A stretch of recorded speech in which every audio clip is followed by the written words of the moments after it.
Brought to you by our exclusive fabric partners. Be sure to look for their newest lines of fabric. Hi, I'm Diane Harris with Quiltmaker Magazine, and this is Quiltmaker's Block Network. Today we're going to make a cute little block called Simply Sweet. It's number 109 from Quiltmaker's 100 Blocks Volume 2. It was designed by Barbara Jones. The special technique that we're going to focus on is something that we've started to call window pane for Fusible applique. For this block, you will need a background fabric and several assorted prints for the different applique shapes. I've used several purples, a teal, an orange for the flower, and a black. It doesn't really matter what colors you use, but you want to have some contrast so that you can see the difference between these fabrics and your background fabric. We'll find the cutting dimensions and everything you need for this block on the right-hand side of your screen. And if you'd like to pause the video, you can take a minute to write those down. So let's talk a little bit about Fusible applique. Originally, this pattern was made for turned edge applique, so the shapes are shown in the same orientation that they will be in the block. And I actually made one block this way without realizing they were for turned edge applique. The thing is, if you're using Fusible applique, the block's patches need to be reversed. And so I'd like to show you a simple way to reverse shapes when you need to. Ordinarily, you would just trace around these shapes and use them. But if you need to reverse something, what you can do is use a Sharpie and trace your shapes with a Sharpie. They're all separated out. And then if you flip it over, you can see that you can still see through there. So then what you do is take your fusible web and put it on top of these shapes, and they'll be automatically reversed. So it's just an easy way to reverse a pattern when you need to. So if you were doing Fusible applique the normal way, the Fusible would be on the entire patch. As you can see, these are just done the normal way.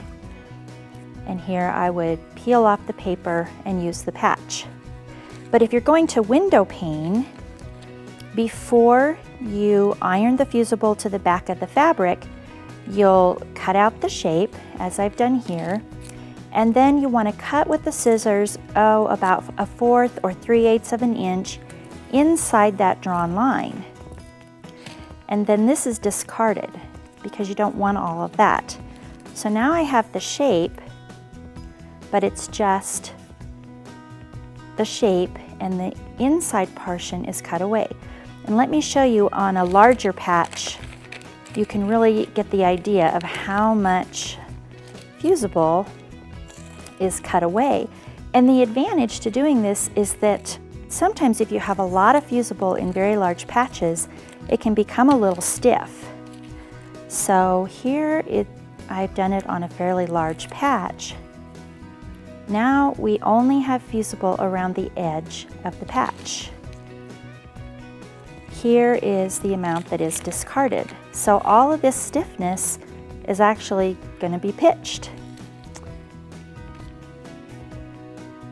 One thing to think about is that if your patch is not a symmetrical shape, you can fold it in order to get started, but then you want to unfold it to continue that cutting, and you'll want to cut all the way around. So it only works to fold them in half if they happen to be a symmetrical shape. So here you can see my window paned patches, and I wanted to point out on the stem, I did not use a window pane because it's fairly narrow and you would really only be cutting away just a sliver.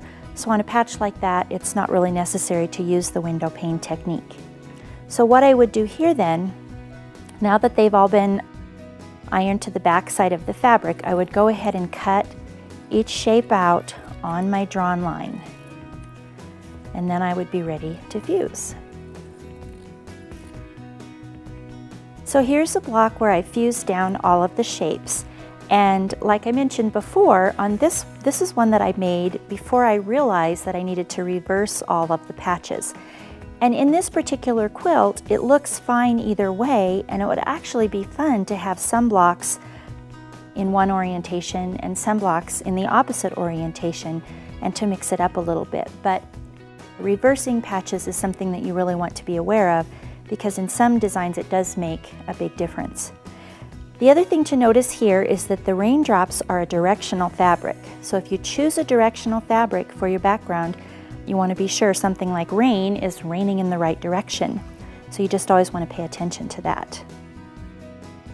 So here you can see that I've reversed the patches so that the block is oriented in the same way that you see it in your pattern. And you always want to do something around the edges of Fusible applique to hold those patches down.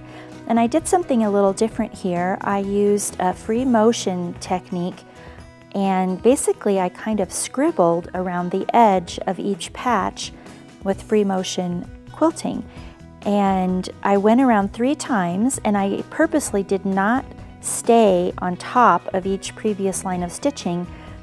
I wavered just a little bit so that it looks like you have sort of a scribble effect, which you could do before quilting, or you could actually do this as part of the quilting if you wanted to.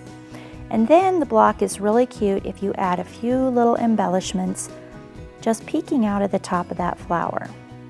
And these little shaped buttons make for a really cute ending here. You could just play with that and do it however you wanted. The other thing that I think would be really cute is to tie these on with embroidery floss and let little tails poke up out of the ends of those buttons. So that is the completed Simply Sweet block. Here you can see that we've taken 9 Simply Sweet blocks and added sashing between them. 8 of the blocks face in one direction, and the 9th one had to be an oddball. He's facing in a different direction.